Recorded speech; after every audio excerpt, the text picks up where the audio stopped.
On va faire d'abord une liste comptante de l'axe X, c'est ce qu'on veut faire au départ. On va ajouter une ligne.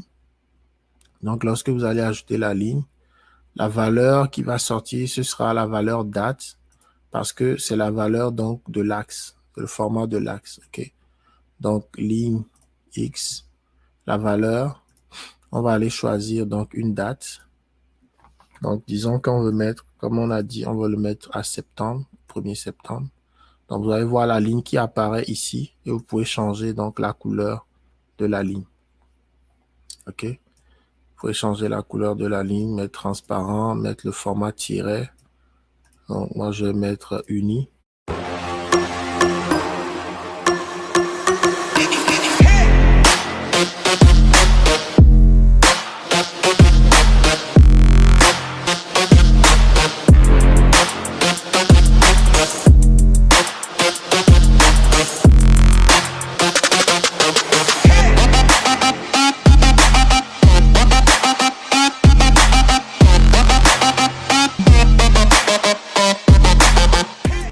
Alors, salut, j'espère que vous allez bien. C'est reparti donc pour la troisième vidéo, donc des astuces Power BI et Power Query. Ici, ce que j'ai vraiment envie de faire, c'est de pouvoir mettre en place donc comment est-ce que je pourrais l'appeler? Donc une ligne droite. Donc une ligne droite donc dans Power BI. Donc j'ai une table ici. Donc une table qui est connectée donc à un fichier Excel que vous allez voir ici. Donc c'est la même table que je remonte dans Excel. Donc on a les mois et puis on a le budget et puis on a le réalisé. OK. Donc ce qu'on veut faire, c'est qu'on veut pouvoir afficher donc ces éléments-là dans l'histogramme. On aurait pu même penser faire un genre de cumulatif, hein, un genre de cumulatif. Genre de cumulatif. Hein, donc ici, on va faire le cumul budget.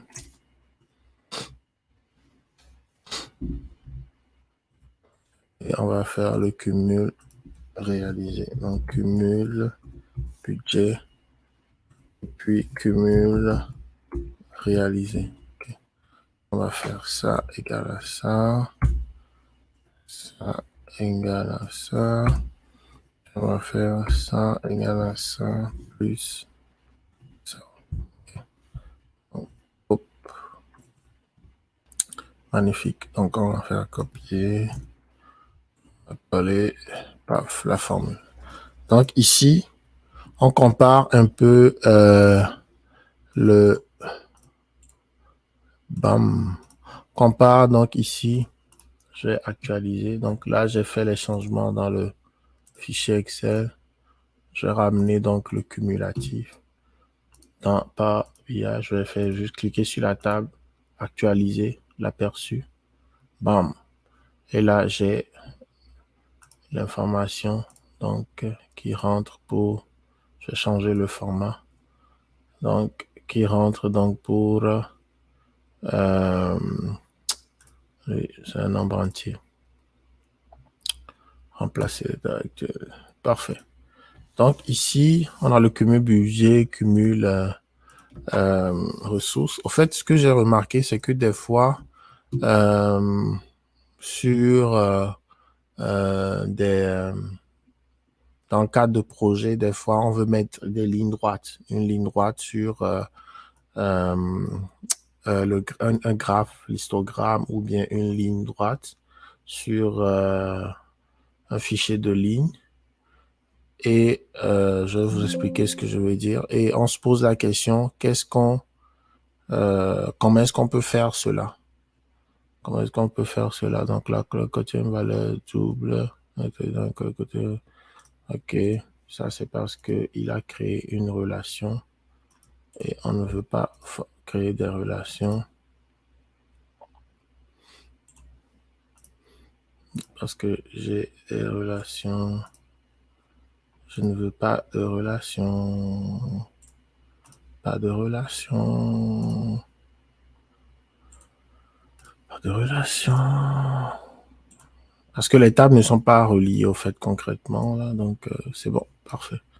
Donc je vais aller là, je vais comme appliquer la modification. Bon, parfait. Donc je vous explique un peu ce que on voulait faire. Donc ici, par exemple, on va utiliser donc ce graphe. On veut ramener le cumul dans le valeur. On veut ramener le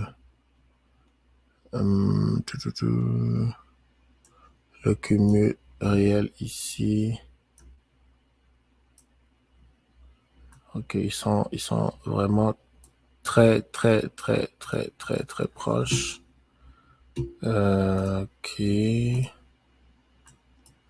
Je vais changer un peu les chiffres parce que je voulais quand même créer une grosse différence entre les deux. Je vais faire fois 0,75. Ça, 0,80. Ça, 0,65.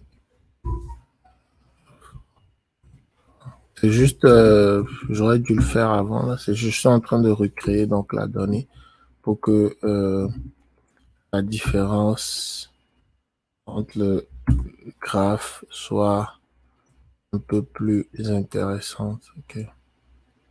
Parce que là, on est dans un cas où il n'y a pas tellement de différence dans les deux. Ils ont le même shape. Ok, parfait. Je vais sauvegarder. Parfait. Puis je vais actualiser.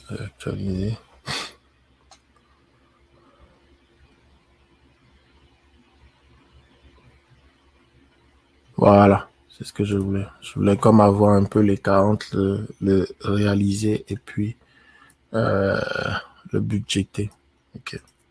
Donc ici, ce qu'on veut faire, c'est que on veut pouvoir mettre une ok. On veut pouvoir mettre donc une ligne droite par rapport à un mois donné. Donc ici, vous allez voir que le mois d'abord n'est pas rangé par ordre, comment appelle-t-on, par ordre de mois, hiérarchique de mois. Donc on va aller faire ce petit changement en arrière. Donc ici, au niveau de ligne droite, on va insérer une nouvelle colonne. Comme ça, ajouter à partir de la sélection.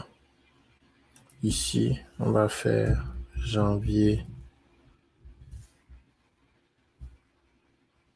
2022. Ou on va faire simplement faire 1 janvier 2022. Voilà, on va faire ça comme ça. On va changer ça en forme de date. Voilà. Et c'est bon. Donc, ici, ce que j'ai fait, c'est juste que j'ai fait... j'ai été rapide là, mais j'ai créé une colonne basée donc sur janvier. Concrètement, en fait, ici, lorsque on vient ici, on peut ajouter une colonne à partir d'un exemple. Donc ici, par exemple, l'exemple, c'est le mois. Je viens ici, je fais ajouter la colonne à partir de la sélection. Je fais comme ça. Et là, ici, je tape donc l'exemple basé sur janvier. Donc ici, par exemple, disons que je veux le 2 janvier. On a cette fonctionnalité dans Excel aussi.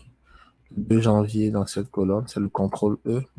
Vous voyez, il m'a fait la même chose. Il a deviné le pattern, ce qu'il faut faire. Donc, c'est d'ajouter 2, de prendre le mois, donc la colonne ici, et d'ajouter 2022 à la fin.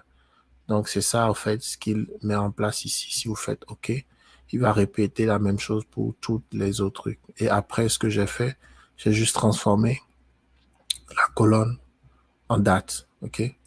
Donc, ici, je vais mettre mois. Parfait, ici. Vas-y, déjà, mettre date, mois, date, format date. Parfait. Donc, je vais retourner dans mon graphique. Ici, j'ai enregistré. Donc, au lieu d'utiliser donc le mois qu'on avait, on va enlever le mois qu'on avait. On va utiliser le mois avec la date sur l'axe. Comme ça. OK? Quand vous le mettez au début, et vous le mettez comme ça sous forme hiérarchique, vous n'avez que juste à cliquer ici et mettre format date. Et là, vous avez donc les informations par ordre chronologique. Donc, de janvier jusque en décembre. Donc, maintenant, la ligne droite qu'on aimerait mettre, c'est que des fois, on veut mettre, donc, où est-ce que on veut signifier quelque chose donc sur la ligne droite. Donc, moi, je dirais d'utiliser donc ce graphe-là, le graphique en courbe. Dans le graphique en courbe, quand vous cliquez ici sur l'analyse des tendances visuelles, vous avez donc la possibilité de pouvoir faire ce qu'on appelle les lignes constantes. Donc, ligne constante de l'axe X, ligne constante de l'axe Y. On peut faire une liste constante de l'axe Y. On va faire d'abord une liste constante de l'axe X, c'est ce qu'on veut faire au départ. On va ajouter une ligne. Donc, lorsque vous allez ajouter la ligne, la valeur qui va sortir, ce sera la valeur date, parce que c'est la valeur donc de l'axe, le format de l'axe. OK? Donc, ligne X, la valeur, on va aller choisir donc une date. Donc, disons qu'on veut mettre, comme on a dit, on veut le mettre à septembre, 1er septembre. Donc, vous allez voir la ligne qui apparaît ici et vous pouvez changer donc la couleur de la ligne. OK? Vous pouvez changer la couleur de la ligne, mettre transparent, mettre le format tiret. Donc, moi, je vais mettre uni, comme ça. Une ligne droite, donc, qui montre le mois donc de septembre 2022. Donc, je vais fermer cette partie pour que vous... Donc, ici, vous allez voir que si on a donc cette ligne droite qui montre donc à quel moment, à quel niveau on a donc les données le mois de septembre comme une limitation. Peut-être on veut le voir directement donc sur le graphique. Vous avez aussi la possibilité donc de mettre aussi une ligne constante au niveau donc de l'axe Y. Donc ici par exemple, supposons qu'on veut savoir à quel moment on a dépassé le 1 million. Voilà. Donc on peut mettre on va mettre violet, on va mettre des pointillés. Donc ici, on peut aller même ajouter les étiquettes de données.